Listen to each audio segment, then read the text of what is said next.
Hi guys, I'm just doing this video because I'm trying to replace the hot tub filter that we have. It's a Grand Rapids version 2 from Canadian Spa, and my wife has tried doing this a couple of times, and both times the filter has leaked water absolutely everywhere. So I'm trying to figure it out myself now.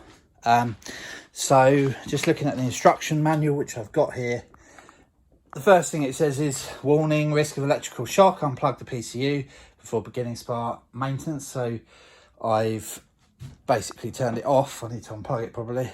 And then it says, a dirty filter cartridge may contaminate the water, etc, etc. Number 1, carefully thread the 2 plastic caps into the inlet outlet ports on the inner spa wall. Ensure the rubber gaskets are in place within the plastic cups. I've got 2 of these plastic caps, which it would appear go in the inner spa wall, just under the water. The water's very murky for some reason. Probably the filter needs cleaning. And so my understanding is I put these on, but I don't see anywhere rubber caps or rubber anything other than these things, which are tiny, and they clearly don't go in there. So that obviously doesn't work.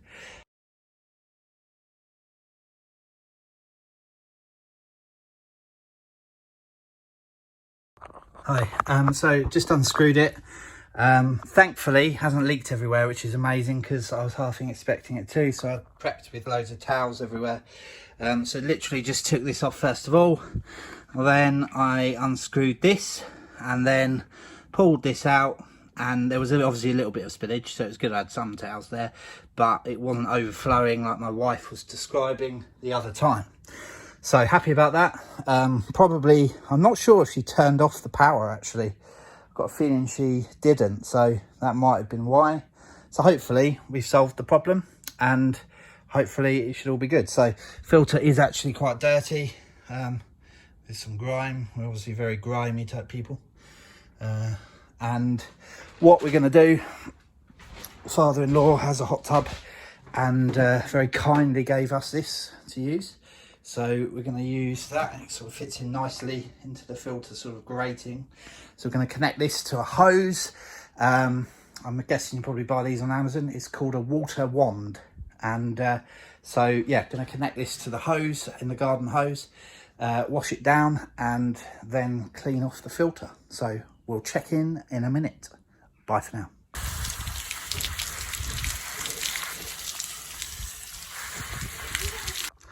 Okay, so that went well. I've cleaned the filter, as you saw, and next what we're going to do is, my wife mentioned about checking the circular thing which is in the water. I don't know whether you can see that. So I'm going to pull it out. And she was quite right, it's very fluffy, sort of skimy, grimy even. So clearly very dirty people. A bit embarrassing, isn't it really? Oh dear. Anyway, let us clean this off. Probably just going to go run that under the hose, won't bother filming that. And then we'll put it back in, put the filter back in, return everything on, make sure we follow the instructions. I think we have to sort of give it some air and go from there. This is my first time doing this, by the way, so don't take me as an expert, but it has worked so far. I think the key thing, it seems, my wife said she used to turn it off and then sort of unscrew it and stuff like that, having put the caps in. So she's done everything that I did, but the only difference is I left it turned off for a lot longer. So I think that's the main difference. So make sure you give it a good 10-15 minutes, I would say, as like the machine powered off completely, so then it won't overflow. Probably a build up of pressure that needs to release once it's powered off, or something like that, I would have thought. Anyway, let's go and clean this incredibly dirty piece of filter equipment. Bye for now.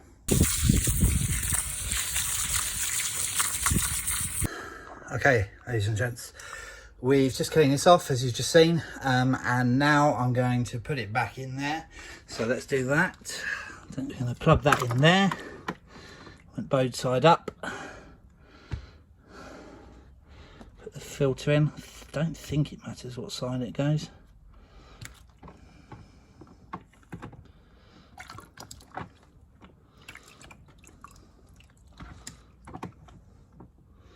Good, so that's on. It sticks up above that bit, so there is it sticks above that. I was expecting it to go all the way in, but it doesn't. But that's fine, so we will proceed. So the manual says, put the clean filter back into the cartridge housing and close the lid by turning it clockwise. So close the lid by turning it clockwise. Self-explanatory really, probably didn't need to read that bit. So closing the lid, turning it clockwise.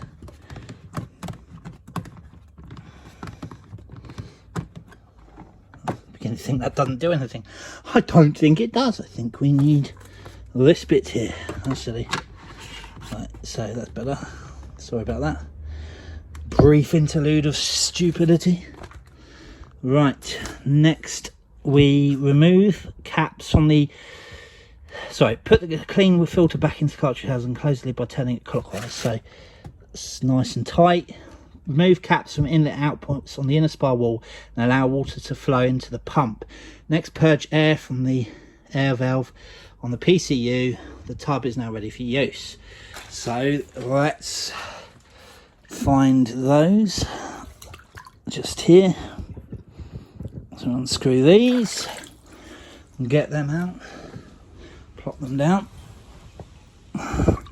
So 2 of them, I believe. And as you can see, no rubber ring still, but it didn't seem to matter. So who knows what that was about. Maybe someone had had too much alcohol that day when they wrote the instruction manual or something like that.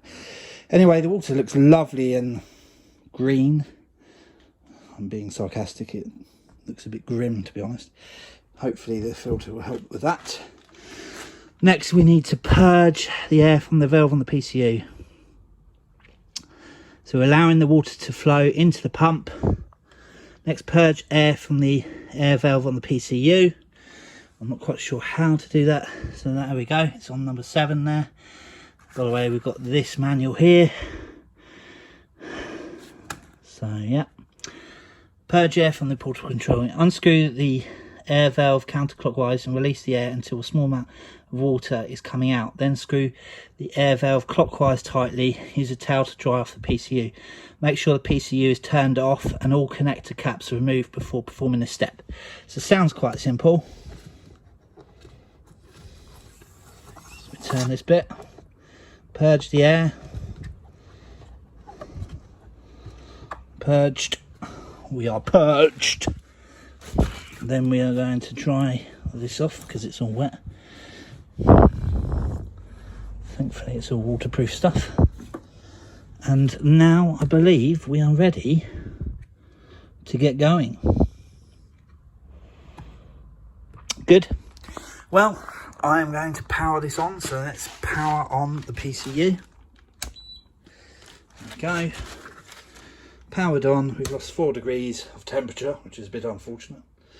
So fairly straightforward. I'm not going to brag that I did it better than my wife, but clearly this is a brag.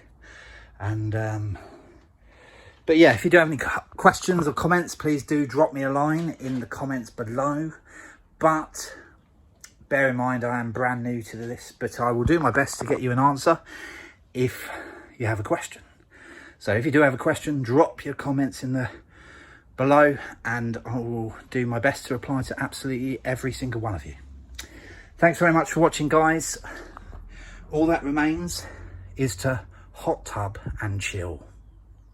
What a cheesy ending. It really is a cheesy ending. Thanks for watching. Bye for now.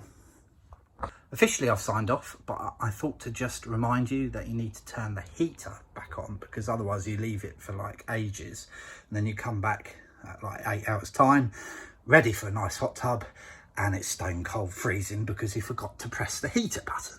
So just remember to press heat. And you obviously hear it click, Now, one thing I didn't do, which I probably should have done, is a test, but it's too late for that now. There is like an RCU test I think you're supposed to do, or something like that, which I completely forgot to do. But anyway, it's too late now. Hopefully it's all right. Bye for now.